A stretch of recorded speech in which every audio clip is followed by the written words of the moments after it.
everyone, I am Dr. Sonali and I welcome you all to CSE Core Concepts in the series of Compiler Design. In this video, we are going to discuss about a top-down parser which is called as the LL1 parser. So in my previous video, we have discussed about one more top-down parser, that is the recursive descent parser, but that was also with backtracking and this is also without backtracking. So we have discussed what do we mean by backtracking and what are the benefits that we can avail through backtracking. That is, we can undo the changes in case of multiple rule applies. But here, if you are not using backtracking, then you must be very sure about the rule. And this is what LL1 parser does. So it is also called as the predictive parser, which will decide exactly that which production rule will be applied by looking only at the current input symbol which is stored in the look ahead. So let us try to understand what does LL1 stands for. So the first L is that scanning from left to right. Okay, so the scanning will be performed from left to right, and the second L is that parser constructs a derivation tree using leftmost derivation. This is very important, that LL1 parser uses the leftmost derivation. That is, it replaces the leftmost non-terminal first. Okay, and 1 stands for that it only looks at one symbol in the input to make its next decision. That is what it makes it LL1. So let us see what are the main parts or what components we require in order to construct a LL1 parser. So it can be constructed using 3 parts. That is, we require a buffer for holding the string which will be parsed. So let us say, for example, the string which you want to parse is ID plus ID. That's enough, and it will always end with a $sign.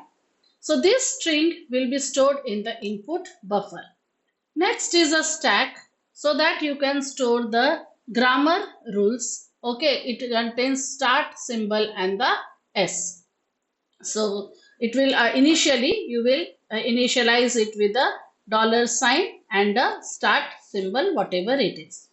And of course you require a 2-dimensional table which is also called as a 2D parsing table, where the rows will determine the non-terminals and the columns will determine all the terminals which are used in the grammar.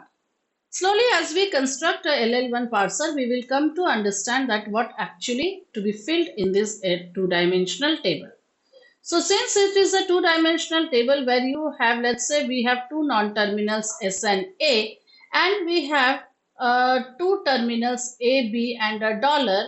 So now each cell here which is indicating a rule. So if you are saying that S is A, so this is a rule. S is B, whichever rule is applied, that will be written in each of the cells of the table. So there will be no left recursion here. So these are the important requirements for a grammar to be LL1. You cannot have any left recursion.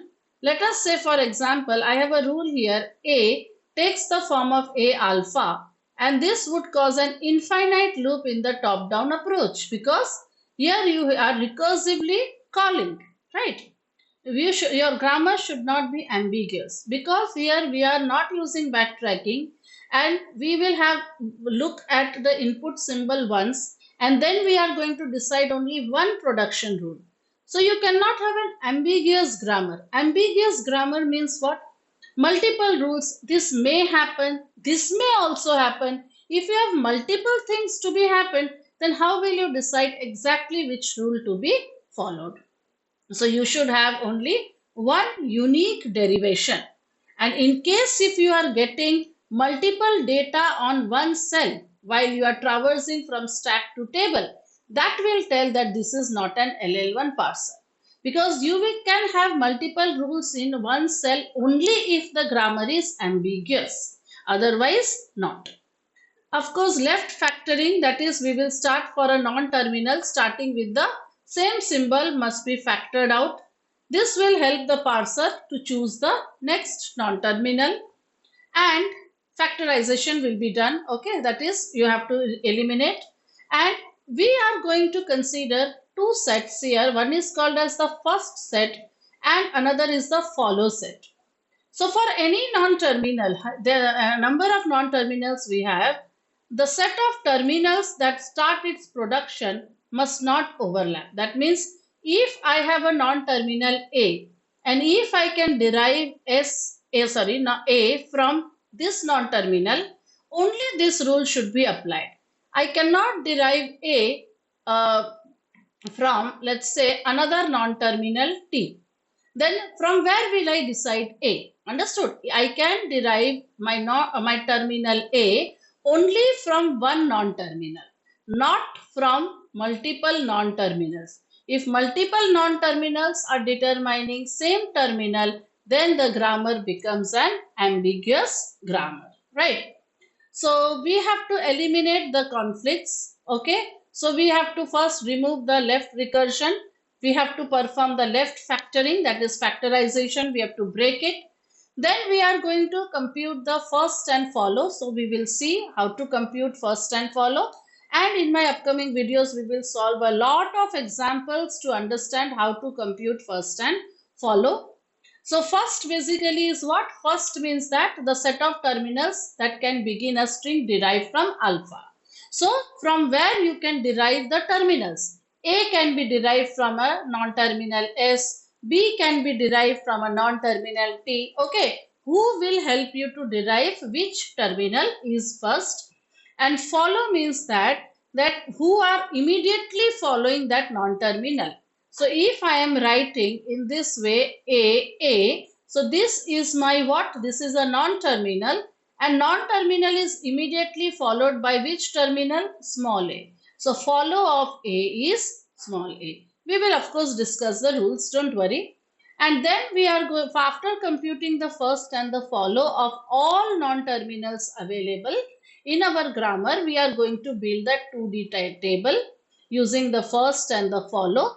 And based on that table, we are going to parse our string. So in my upcoming video, we will see what is a first set, what is a follow set. So we will have two separate videos on first and follow, where we will understand what is first, how to derive it, and solve a lot of examples. And same for follow. And thereafter, we will move on to the LL1 actual parsing. So it is going to be very, very interesting series. So don't forget to like, share and subscribe to CSC Core Concepts. Thank you.